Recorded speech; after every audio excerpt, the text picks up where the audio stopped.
Hello and welcome back once again to Steven Sir Makes It Easy, where me, Steven Sir, tries to make your life a little bit more simpler with concepts concerning accountancy and finance. Before I get started with the task for the day, very quickly a few reminders. You can connect with us on our Facebook page, our Instagram ID, as well as the Twitter handle. And the most important one is the Telegram channel given above. If you have not installed Telegram on your mobile phone and you are a subscriber of the channel, it's my request, please get connected to the Telegram channel above, join it, so that this particular Telegram channel is used for official communication to inform you, to update you about the lectures that will be premiered the next day, as well as the most important thing, the PDF of the question and answer, whatever is coached and tutored on this particular platform will be shared at the end of that particular chapter, so that you can download it and use it for your future reference basis. Also, if you do intend to purchase the textbook from which the necessary questions are explained during the various lectures, the purchase link is provided in the description of every lecture. And most importantly, if you have missed out the past tense, that is the last lecture, there is an I button given above. Please click it, watch that particular lecture, and then you can come here. Very importantly, at the end is, if you have not subscribed to our YouTube channel, please do make that a task for the day and subscribe to our channel, and together with that also press the bell icon so that Mr. YouTube notifies you about lectures which are uploaded on this particular platform. That's as far as the reminders are concerned. Let me get started with today's lecture. Hello and welcome back to Steven Sir Makes It Easy, जहाँ पे आज हम issue of shares, जो company accounts का एक हिस्सा है, उसके एक और प्रॉब्लम को और एक और कॉन्सेप्ट के साथ में आज एक्सप्लेन करूँगा. If you have been following this channel, this playlist for all the lectures, हमने काफ़ी वेराइटी कवर अप कर ली है और मिस्टर खान ने हमारी मदद आज तक काफ़ी की है ask and you shall receive के टेक्निक को सिखाने में. आज का क्वेश्चन पढ़ लेते हैं. कहा क्या है? The following. Sanika company limited issued, इनको बेचना था, 10,000 equity shares to the public of 10 each. थोड़ा आगे पढ़िए. Company received applications of 20,000 shares. तो जो सनिका कंपनी है, ऐसा लगता है कि डिमांड में बहुत है. उनको बेचना 10,000 है, पब्लिक मांग रही है 20,000, दुगना, which is very good for the company. But ये कंपनी इस डिमांड को हैंडल कैसे करेगी? That's very important.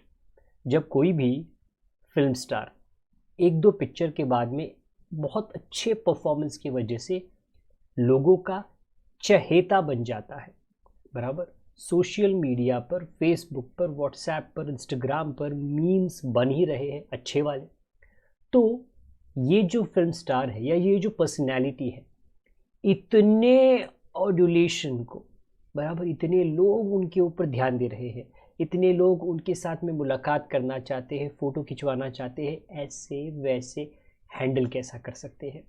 अगर ये फिल्म पर्सनैलिटी पूरी तरह से सॉरी अगर ये फिल्म पर्सनैलिटी कुछ इस तरह कहे, मुझे जाना ही नहीं इस इवेंट में, मुझे फ़ोटो ही नहीं खिंचवाना, अगर पूरी तरह से ना कर दे, तो लोगों को, जो इनके फैंस बन चुके हैं, डेफिनेटली बुरा लगेगा कि भाई हम तो हमारा जान छिड़कते हैं इसके ऊपर और ये ध्यान भी देता नहीं है, बराबर. ओके, हाँ. तो अगर ये कुछ बीच में कर सके, ये फिल्म स्टार, यार मैं ना कोविड के कारण इनसे मिल नहीं सकता, बट कुछ ऑनलाइन कर सकता हूँ, कुछ मैं 1-2 घंटा दे के इनसे बातें कर सकता हूँ मेरे फैंस के साथ में लाइव जाकर. ये बीच का रास्ता है जहाँ पर आप मना नहीं कर रहे. कंपनी को भी बीच का रास्ता अपनाना पड़ता है, क्योंकि अगर पिछले 2 लेक्चर्स में मैंने जो पढ़ाया है कि ओवर सब्सक्रिप्शन में एक तकनीक है हिटलर एटीट्यूड, रिजेक्ट कर दो, पर दूसरा क्या टेक्निक है? दूसरा है प्रो राटा. पढ़िए. Directors decided to allot shares to all applications on pro rata basis. बड़ा सवाल, सर वो प्रोराटा पढ़ लिया, मतलब क्या है? Pro rata technique is a technique जहां पे आप किसी को भी रिजेक्ट नहीं करते, पूरी तरह से आप परमिट भी नहीं करते, रिजेक्ट भी नहीं करता हूँ, परमिट भी नहीं करता हूँ, पूरे शेयर्स भी नहीं देता, पूरे तरह से ना भी नहीं करता। ये चक्कर क्या है? प्रोराटा का मतलब होता है कि भैया सबको हाँ भी बोलना है, सबको ना भी बोलना है। ये क्या चक्कर है? हाँ भी ना भी। अगर किसी ने एग्जाम्पल 50 शेयर्स के लिए अप्लाई किए, 50, देखो अगर आप उसको पूरा 50 दे दोगे ना, तो पीछे खड़े जो रहा है, ओके, उसको क्या मिल पाएगा? पूरे शेयर्स तो आपने पहले वाले को दे दिए। सो आप थोड़ा एडजस्टमेंट करोगे। आप क्या बोलोगे कि सर यू सी ना, आपके पीछे बहुत लंबी लाइन है एप्लीकेंट्स की, मुझे ना सबका ख्याल रखना है। आप एक काम कीजिए ना सर, आपने 50 शेयर्स मांगे हैं, मैं आपको 30 शेयर्स देता हूँ, बराबर? तो क्या है ना सर, थोड़े 20 बच जाएंगे, जो पीछे खड़े हैं ना सर, मैं उनको दे सकता हूँ। तो सर मैं आपको थोड़ा हाँ कर रहा हूँ और थोड़ा ना, बट अगर आप थोड़ा एडजस्ट करो ना सर, तो जो पीछे खड़े हैं ना, उनका भी थोड़ा फ़ायदा हो जाएगा। इसको कहते हैं pro rata. Way a person applies for 40, he is given 25. A person applies for 60, he is given 40. A person applies for 100, he is given 60. I repeat. तो क्या होता है? कभी हाँ कभी ना, थोड़ा हाँ थोड़ा ना। अभी ये जो प्रोराटा सिस्टम है जिसमें पैसा नहीं लौटाते, प्रीवियस क्वेश्चंस में एक्सेस पैसा लौटाया गया। Even today there is excess money. अगर आप एक शेयर होल्डर हो, आपने अप्लाई किए 50 शेयर्स के लिए और आपने उस हिसाब से एप्लीकेशन पैसा भर दिया, ये उम्मीद में कि मुझे तो 50 शेयर्स मिलेंगे। बट फिर प्रोराटा का आ गया कॉन्सेप्ट। मैंने कहा सभी को, शेयर होल्डर्स जी, इतने लोगों ने अप्लाई किया है, मुझे ना सबको शेयर्स देने हैं, मुझे सबको खुश रखने हैं। तो एक काम करते हैं, मैं ना प्रोराटा बेसिस पे आपको शेयर्स देता हूँ। मतलब आपने 50 मांगे थे ना, मैं आपको 30 देता हूँ। चलो आप इतने भड़कोगे नहीं, पर आप एक बात ज़रूर पूछोगे, अरे मैंने तो 50 के पैसे भरे थे, जो एक्स्ट्रा भरे हैं वो लौटाओ। अगर कंपनी ये जो एक्स्ट्रा पैसा है, क्योंकि कुछ लोगों ने एक्स्ट्रा एप्लीकेशंस कर दी, बराबर, किसी ने 100 मांगा, उस हिसाब से पैसा दिया, हमने दिया 60 शेयर्स, एक्स्ट्रा पैसा आया ना मेरे पास आपका। मैं क्या करूँगा? मैं लौटाऊंगा नहीं, क्योंकि लौटाने में बहुत लंबा समय जाता है। मैं आपको बोलूँगा सर मुझे पता है आपने 50 मांगे, मैंने 30 दिए, 20 शेयर्स का पैसा मेरे पास ज़्यादा है, वो जो एक्सेस पैसा है ना सर, मेरे पास रहने दीजिए ना सर, मेरी जेब में। अलॉटमेंट होगा तो मैं आपसे मांगूंगा, तभी कम दे देना। I repeat my self sir, अभी हमारा रिश्ता एप्लीकेशन के बाद में जन्म जन्मांतर का है, चलो एटलीस्ट इस जन्म का है। तो सर कुछ महीनों बाद में हमारी मुलाकात दोबारा होगी, दोबारा मैं आपसे पैसे मांगूंगा। आस्क स्टीवनसन ने बताया है and you shall receive, ask and you shall receive. तो जब मैं आस्क करूं सर, आपने जितना एक्स्ट्रा दिया है उतना मत देना। प्रोराटा में रिफंड नहीं होता, प्रोराटा में एडजस्ट होता है।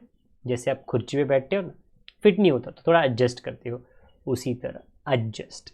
क्या एडजस्ट होता है कि सर जो एक्स्ट्रा पैसा है वो सब मेरे पास रहने दो, अगला जो बिल आएगा अलॉटमेंट का आप तब मत देना। अगर आपके इलेक्ट्रिसिटी बिल में सोचो 600 रुपीज़ आया था और आपने गलती से जब गूगल पे किया तो 1600 कर दिया, तो आप बोलोगे अरे 1000 रुपये ज़्यादा दे दिया। तो एक काम करो ना, वो कहाँ पे जाता नहीं है जी, वो कंपनी अगली बार जब आपको बिल भेजेगी, सोचो आपको बिल आया है 1500 का, अगली बार आप 1500 ना दे, आपने 1000 एक्स्ट्रा दिया था, तो वो मत दो, वो एडजस्ट हो जाएगा, 500 रुपया दे दो, मैटर खत्म। वही कॉन्सेप्ट आज हमको अप्लाई करना है कि एप्लीकेशन पे जो एक्स्ट्रा पैसा मिलता है वो अगली स्टेज में अलॉटमेंट में एडजस्ट हो जाता है। Now how do I show that to you? Application का दो 5 rupees allotment ₹3 first and final call. Very simple. सिर्फ ये जो एडजस्ट का पार्ट है, मैं बोल रहा हूँ उस पर थोड़ा ज़्यादा ध्यान देना कि ये हम लोग हैंडल कैसे करते हैं। 10,000 shares can be given, 20,000 are the applications. तो ये जो प्रॉब्लम है ना, उसकी रफ कहानी मेरे पीछे है, जहाँ पे 20,000 पे ₹2 ये मिल गया, किंतु परंतु मैं तो सिर्फ 10,000 पे ₹2 20,000 रख सकता हूँ, बाकी का एक्स्ट्रा 20,000 का क्या, रिफंड नहीं है। आज एडजस्ट, मैं रिपीट करता हूँ, रिफंड नहीं है। तो ओवर सब्सक्रिप्शन में लास्ट टाइम जो किया था ना, व्हाट डज दैट मीन, अरे रिफंड करो, बात खत्म करो, वो एक तरीका था, हिटलर एटीट्यूड। आज ऐसा नहीं है, आज थोड़ा प्यार का एटीट्यूड है, थोड़ा फिक्र का एटीट्यूड है। क्या, नहीं नहीं नहीं, तू चिंता मत कर, तू रुक, मैं तेरे लिए कुछ करता हूँ, बराबर। हाँ, उसको कहते हैं एडजस्ट। ये आपके सेकेंड एंट्री में आएगा। कैसे आएगा वो मैं आपको बता देता हूँ। किसके साथ एडजस्ट करना है, अलॉटमेंट के साथ। तो ये जो अगला बिल आता है ना 50,000 का, इसमें आपको 20,000 रुपये का थोड़ा एडजस्टमेंट करना पड़ेगा।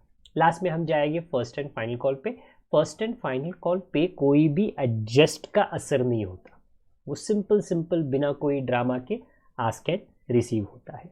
Late me show you first entry which is the receive entry. हाँ, तो आपको 40,000 मिल गया, तो bank account debit to equity share application account आप बिंदास लिख लीजिए, उसका टेंशन आप ना लें। सेकेंड, फूक फूक के एंट्री लिखिए, मतलब कहते हैं ना मुहावरा, कदम रखो। हाँ, तो जो एप्लीकेशन है वो तो है 40,000 का, बट उसमें से ओनली 20,000 कैपिटल में जाएगा, तो आप उतना कैपिटल में लिख लो। व्हाट अबाउट द रिमेनिंग 20,000, आज आपको रिफंड नहीं करना, प्रो राटा एडजस्ट करना है। अरे मतलब क्या है वो ना, आप अगले वाले बिल में रख दो। तो अगला वाला बिल तो अलॉटमेंट का बिल है, चलो अलॉटमेंट में रख देते हैं, equity share allotment. Please note, आप even though you may be looking at me, the answer is there and what I'm speaking, I'm just trying to correlate with what is displayed being there. Okay, हाँ, last time bank था, आज allotment है, और कभी एक ऐसा problem आएगा जब दोनों आएगी, नोट वरी, वो भी मैं सिखा दूंगा। Narration which is suitable for this particular style, कि 10,000 शेयर्स का जो पैसा है आपने कैपिटल में दे दिया, और 10,000 एक्सेस का आपने एडजस्ट करने का डिसाइड किया। Now comes allotment. अलॉटमेंट में पहले मैं आस्क करूंगा, हाँ तो कर लो ना, 50,000 आप आस्क कर लो, कोई प्रॉब्लम नहीं है, वो आपका काम है आस्क करना। बट जो आपके शेयर होल्डर्स हैं ना, वो बड़े सियाने हैं, उनको पता है अरे हम क्यों 50,000 दें, 20,000 एक्स्ट्रा दिया है ना एप्लीकेशन पे, हम नहीं देंगे। अच्छा, तो बैंक अकाउंट में जो पैसा आता है ना, bank to equity share allotment, वो कितना होगा, वो 20,000 कम होगा। इसको कहते हैं adjust. When you right bank, don't write 50,000। Sir क्यों लिखा आपने 30,000, अरे 20,000 तो पहले ही दे दिए, दोबारा वो क्यों भरेंगे। ओ, इसको कहते हैं एडजस्ट, और वो इस एंट्री में, दैट इज ये जो रिसीव वाली एंट्री, आस्क पूरा 50,000 वो आपको करना है, क्योंकि वो आपका अकाउंटिंग स्टाइल है, वो आपका मांगने का तरीका है, मिलेगा नहीं। ओके, क्योंकि जो आपके शेयर होल्डर्स है ना, वो आप जैसे ही बड़े चतुर है। ओके, सो इक्विटी शेयर अलॉटमेंट की जो हमारी एंट्री थी वो कुछ इस प्रकार थी। बीइंग शेयर अलॉटमेंट मनी 10,000 पे 5 रुपये के हिसाब से received after adjustment, very very important, after adjustment. अभी एडजस्टमेंट का बखेड़ा only effects normally the next bill which is allotment. Call में कोई तकलीफ नहीं है, आप बिंदास फर्स्ट एंड फाइनल कॉल कर लो। So first and final call account debit to equity share capital account, कोई भी हिचकिचाहट के बगैर आप कर लो 30,000 का। उसके बगैर वो तो हो गया, अब मुझको रिसीव करना, तो वो भी कर लो ना। अभी ऐसा नहीं सर पब्लिक कम पैसा देगी, नहीं भैया, वो पैसा अलॉटमेंट के बिल के साथ में खत्म। ओके, अभी अगले वाले बिल में आपको पूरा पैसा देना है, which for us is bank account debit to equity share first and final call account 30,000. Very simply put, at the end you have to write a grand total. अगर आपके सारे जर्नल एंट्रीज के अमाउंट सही है तो grand total लिखने में कोई परेशानी तो आपको होनी नहीं चाहिए. It is 2,20,000 for this particular problem. I hope ये क्वेश्चन आपको समझ आया. मेन कॉन्सेप्ट 90% रिपीटेशन होता है.